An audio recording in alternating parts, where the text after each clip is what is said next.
Oke, selamat pagi anak-anak. Iya, hampir sekian lama kita libur ya, tapi kita berjumpa lagi di semester baru. Tentunya kita bersyukur kepada Yang Kuasa. Akhirnya kita jumpa lagi. Pak Guru peringatkan jangan lupa menggunakan masker kalau keluar, tetap menjaga kesehatan tubuh kita agar kita bisa terbebas dari COVID di masa pandemi. Iya, kita akan membahas yaitu pelajaran seni budaya, tentunya masih dengan guru yang sama di semester ini. Iya, Bapak Spikdion Baransono SPD. Iya, seni budaya kali ini kita akan membahas tentang seni musik. Kita akan melihat seni musik itu apa saja yang kita akan pelajari dalam seni musik. Sebelum kita masuk lebih dalam, Pak Guru mengantarkan kita untuk melihat apa sih yang dimaksud tentang pengertian musik secara umum. Pengertian musik adalah cabang seni yang terdiri dari melodi, tempo, serta irama, harmoni, dan vokal yang dipadukan sehingga dapat menghasilkan bunyi. Iya. Kita lihat ketika beberapa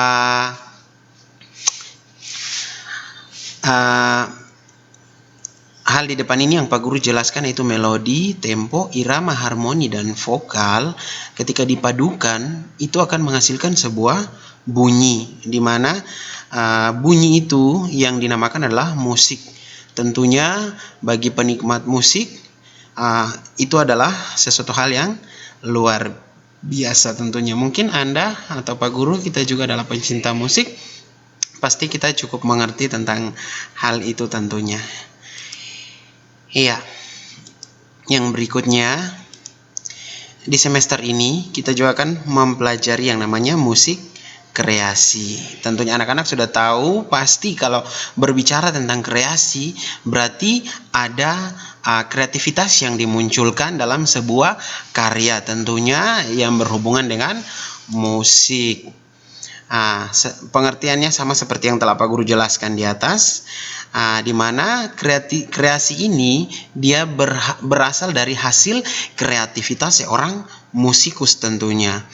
Musikus adalah seorang yang bergelut di dunia musik dan betul-betul suka dengan musik, kemudian mereka melahirkan banyak hal-hal yang baru tentunya yang berhubungan dengan karya musik tentunya.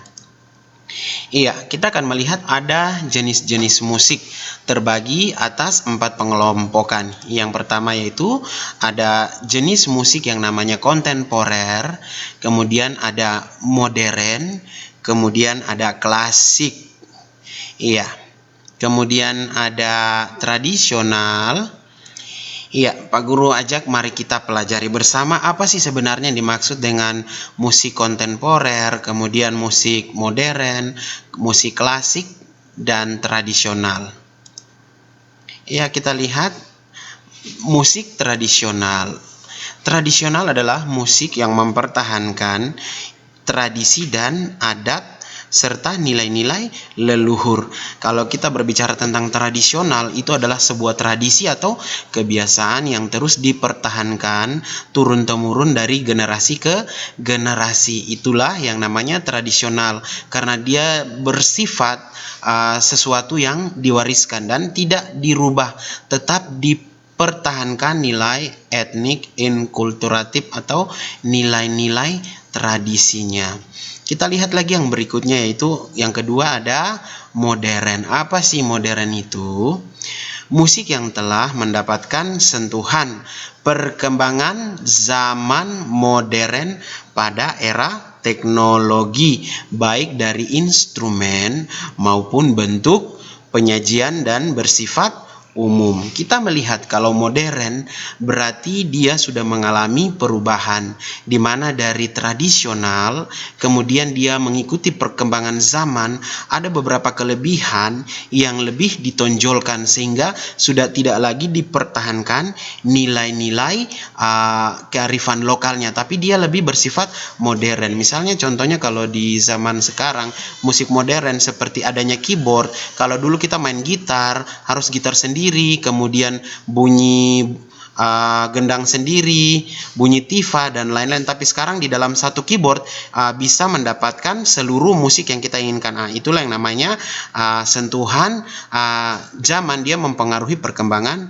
musik tentunya. Kita melihat lagi ada namanya musik klasik, musik yang bertumbuh dan berkembang di kaum bangsawan dan memiliki sifat yakni mempertahankan nilai dan norma yang cukup kuat. Itu yang dinamakan klasik, berarti cukup elit ya musik ini, dimana dia tumbuh di antara kaum bangsawan. Berarti kalau kita melihat sedikit bahwa ada pengaruh juga dengan masuknya kebudayaan ke Indonesia, musik klasik ini juga bertumbuh dan dinikmati hanya oleh kaum-kaum khusus, yaitu seperti kaum bangsawan atau orang-orang kaya. Kalau zaman dulu biasa dikatakan berdarah biru lah, seperti itu.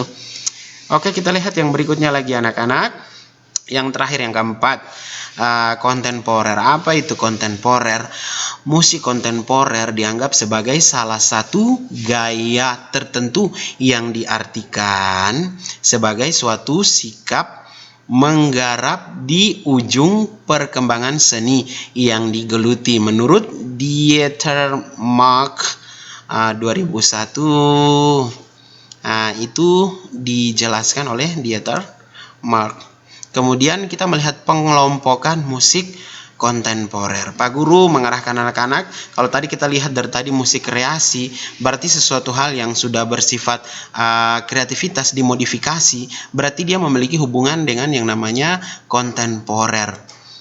Kita lihat yang pertama itu menggarap musik dalam gaya tradisional, di mana tetap kita mengangkat budaya, kemudian kita menggarap musik dengan perhatikan perkembangan zaman. Itu yang tadi bahwa perkembangan zaman modern ini turut dimasukkan dengan kemudahan-kemudahan dan fasilitas teknologi yang ada, itu dimasukkan ke dalamnya. Kemudian yang berikutnya, yang ketiga, yaitu menggarap dengan mencoba sentuhan gaya baru, di mana mengutamakan gagasan serta melahirkan ide yang baru. Ini yang dibutuhkan.